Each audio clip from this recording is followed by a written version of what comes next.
Are you looking to buy a home in this market today? Are you thinking about putting your home on the market? I'm Brian Miranda, Vice President, Chief Operating Officer of Miranda Real Estate Group, and you're going to want to watch this video and conversation. I'm sitting here today with Mr. Chris Iula, aka Chris the Home Inspector. Chris, welcome. Thank you. And Chris, I wanted to invite you in. We've been talking about this for a while, just having a conversation for the consumers about the importance of the home inspection process. On both sides of the transaction, whether you're a buyer, believe it or not, even if you're selling a home, there's benefits to you in getting a pre-list home inspection. We'll get into that. Of course. But Chris, I know just working with you through the years, just give you a light introduction and just kind of grasp the concept of how many home inspections you've been in. I got to imagine it's in the hundreds, knowing you well enough. Oh yeah, it's more than hundreds, more than thousands. But I've been doing it long enough to know that there's folks out there that need me.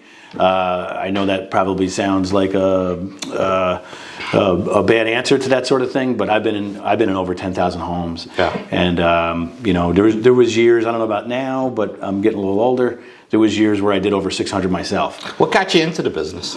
I got into the business because I had a pretty good result from a bad home inspector, and he admitted to me that he was a bad home inspector, and I thought it was such a good result. I figured, what if I could take it to the next level and learn from the best in the industry, and that's what I've done all along. That's funny. It's because how a lot of realtors get into the business is from their own experience of purchasing a home or selling a home.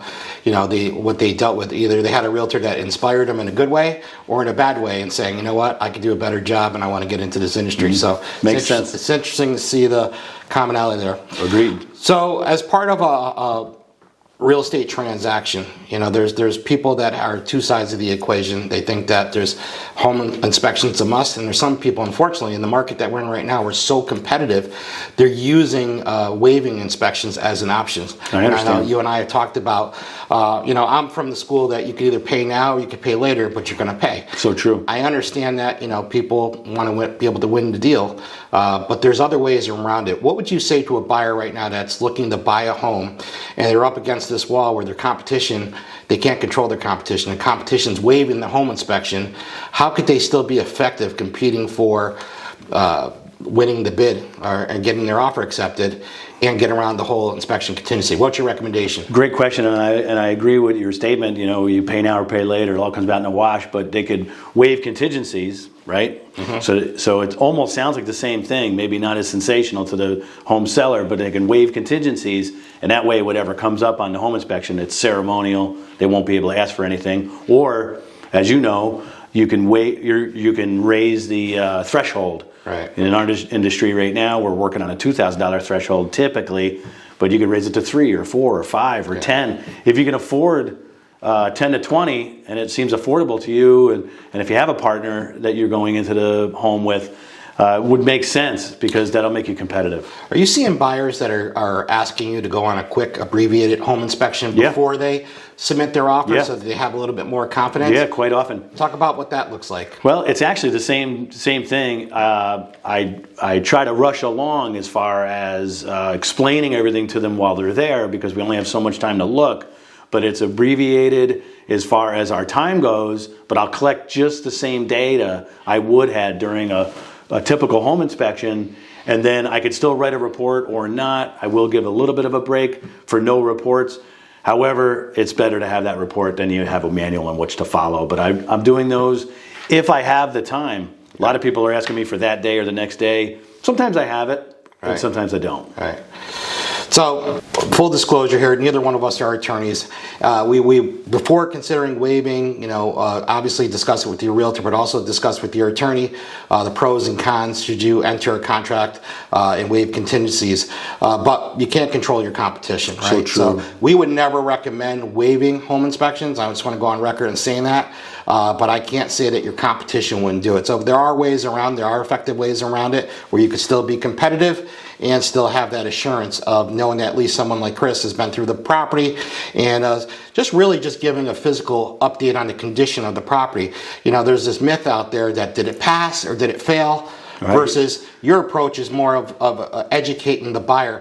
Kind of walk through, when you walk through a home, what are the major areas that you're looking for through your lens versus what buyers may not see? Oh, great question. So whenever that needs to be broken down, and I had some folks this week that needed that broken down, I always let them know, hey, what's the most important thing to you about the home?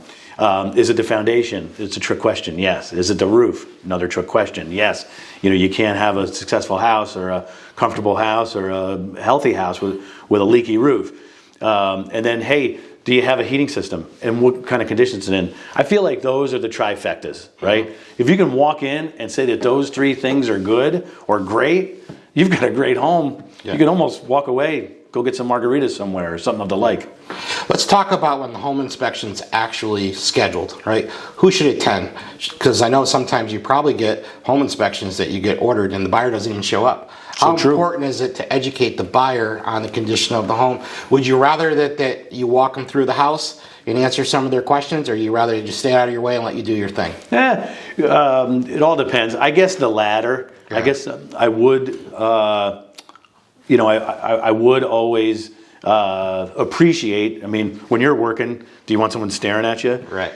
It's something that we can do. I can work while people are staring at me. I can work while I talk. I can work while they're talking to me. However, the undivided attention is always the best, so the latter is always best. However, I don't have a favorite either way, because the former is good too. When they're walking around and asking you questions, hey, it's their time. They're paying for that time. If it takes a little extra time and the agent doesn't have to be anywhere to pick up their child or something of the like, if we've got that extra time, I'm willing to give it. I always pad an extra hour. So it's fine for me. If it does start dragging down though, I will say, hey, let's talk at the end. We'll answer all your questions at the end. And of course, your original question about who should attend, hey, anybody should attend. You should have anybody there.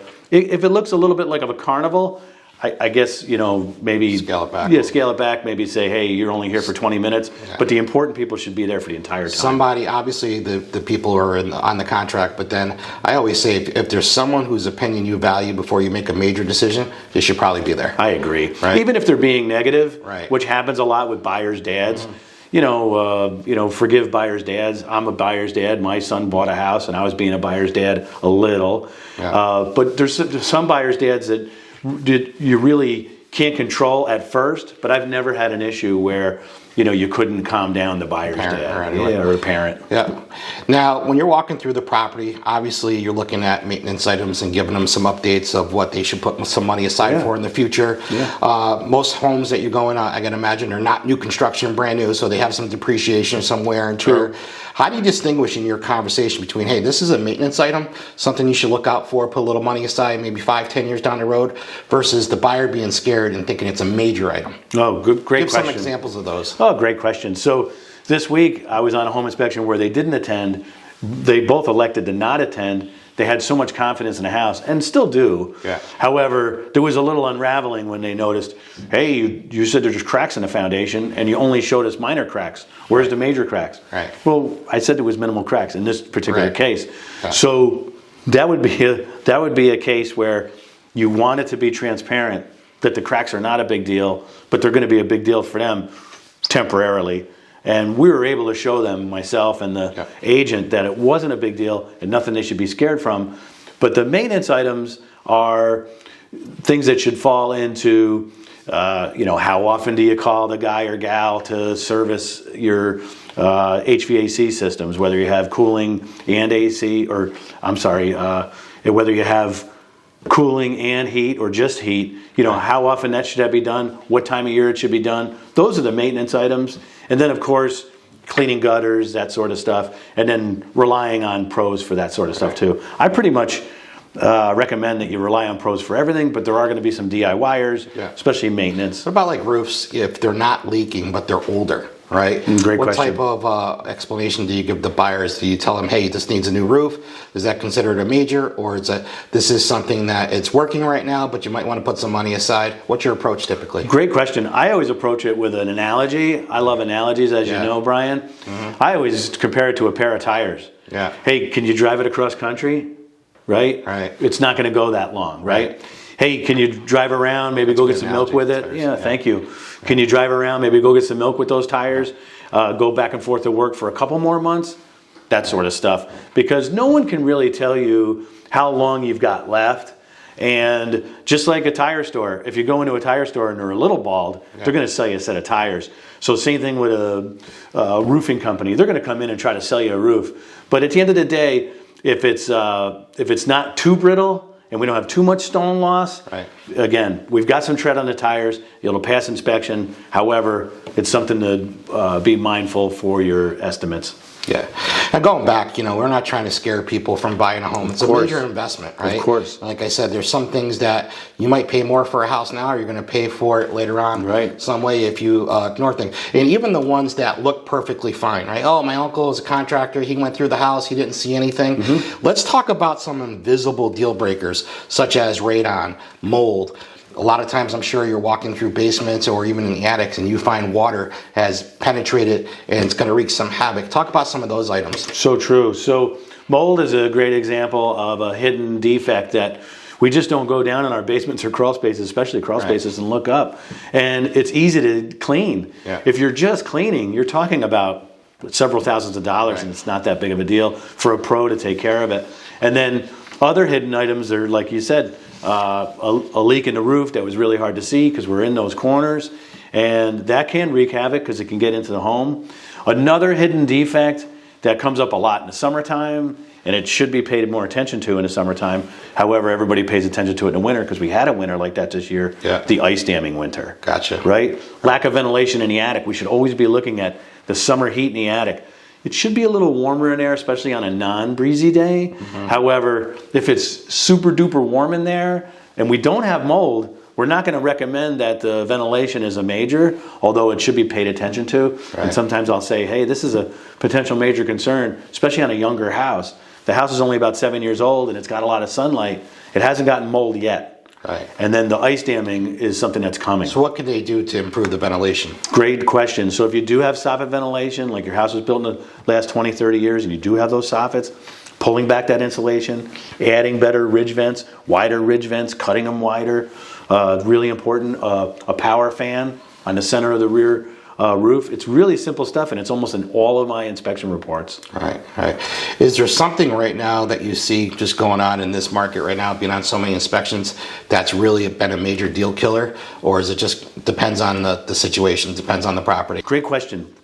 This week I was on an inspection where mold was a major factor and they weren't going to take care of it, and it was on a pre-inspection. Oh. And at the end of the pre-inspection they had decided to take care of it because it wasn't that big of a deal. Now let's just run that through, because I know probably at least 10 years ago now there was major changes in the state. Correct. On the approach to mold. Correct. You can't just say that's mold and then, oh yeah, call my buddy to come fix it and do it, right? There's a process. So you have true. to have a mold assessor and another separate company. Talk about that. But it starts with you. If you see something that suspects mold, where do you go from there? Good, great question. So I, as you know, am a mold assessor. I provide free mold assessments for my clients initially. So if we find it on the home inspection, they can get that free document, in which that document legally, like you described, will allow anyone, the homeowner, the home buyer, can go to someone qualified, experienced, and licensed as a mold remediator and successfully and safely remove that mold with their crew. It has to be a separate entity. It can't be you. Correct. Right? Yeah, I can't do the cleaning. Or any mold assessors can't do the cleaning. Yeah, and if a mold remediator walks on a job without an assessment written, they become the assessor automatically. Oh, I didn't know that. In the eyes of New York State. Yeah, and they're enforcing that. Now, is the same mold assessor that says, yes, this is indeed mold, have to come back and say it's been remediated? No, we'd love to, because we'd love the work. Right. But you can hire anybody you like to come back to perform the post-remediation assessment. Right. It's often referred to as a clearance, and then that way we can look in every rafter cavity if it's a roof, or we can look at any area if it was sheetrock and the sheetrock was cut back 2 feet or 4 feet or 10 feet. At the end of the day, we can look in those areas and say, hey, this is successful, there's no moisture, it was dry, all of the chemicals they used were good, and they did something about the cause. Right. Or not. Right. So up until now, Chris, we've talked heavily on the buyer side and why it's very important. If you can't see for now, why it's important to get a home inspection. So true. When you're making your purchase like a home. But let's talk about the seller. Let's talk about, I'm getting ready to sell my property, and why is it important or a good idea, especially if I've been in the home for a long time, to get a pre-list inspection, because what if all of a sudden I take an offer, I negotiate a great deal on my house, and then all of a sudden I'm making plans to make a move somewhere else, and 3 weeks down the road, I find out that there's a major issue from the buyer's home inspector. Well, I like to compare it to the feeling you get when you're having a good time at college and you wake up and it's midterm week. Yeah. And it just happened upon you. Well, same thing with a home inspection. If a home inspection happens in your home, let's say you listed your home and you did the latter and you didn't get the pre-inspection, you're going to look at that and you're going to be like, I wish I knew all these answers going through. Right. So I give you all the answers and prepare you in writing what another home inspector is going to find in your home. Yeah. So it's like gold. Yeah, and I think the other benefit, speaking from the realtor side of it, when a seller takes the time to get a pre-list home inspection, that's a report that they own, and they could put that in their documents and disclosures to provide trust to the buyer. Correct. Hey, buyer, you still go get your home inspection, but I just want to let you know we went through this house already, and this is what we discovered. Yep. And it's coming from a third party. It's not their own opinions. Exactly. Right? So all benefits there. Agreed. Well, anything else, Chris, that you'd love to give to the audience here with regards to home inspections and the importance of it for either the buyer or the seller? Yeah, thank you for that question. And I would answer it with, the best thing you can do is figure out who the best is in the area for you. Right. I'm among 15, 20 great inspectors in the area. Unfortunately, there's some new people. There's some people that we might not care for and you might not care for. So do your diligence and figure out who's a good communicator, who writes a nice clean report that you can understand without checklists, and who's been educated and experienced. Maybe an ASHI home inspector, American Society of Home Inspectors. They're the top notch in certification in our nation. Right. What type of things should they look for in that report when you provide a report at the end of inspection? What is in there? Well, my type of reports, and I'm not the only one in the area or on the planet, my type of reports are narrative. So you want to look for a narrative report. So if you can get a report sample and it's narrative, you're already 10 steps in the right direction for that home inspector. All right. Well, I appreciate it, Chris. I think these are great questions. You're welcome. How can people in the Capital District get a hold of you if they want to get a home inspection scheduled? Great question. They can call or text me at 518-928-4172. I'll take a careful look at their clients' homes from the roof to the foundation and every system in between. They can also go on christhehomeinspector.com and find me there as well. Yeah, in my experience, you want to have, either whether you're buying or selling, you want to have what we call your dream team. You want to have a great realtor that's going to guide you through the process, an attorney, a lender, and a home inspector. So give Chris a call if you're looking for great information on home inspection. And I know you, Chris, too. If sometimes somebody has a question on something, you'll get back to them with a quick question and everything like that, too. Absolutely. So I appreciate it. Oh, Thanks you're for welcome. coming in today. Thank you, Brian. And hopefully we'll see you guys out there and buy with confidence, get your home inspection.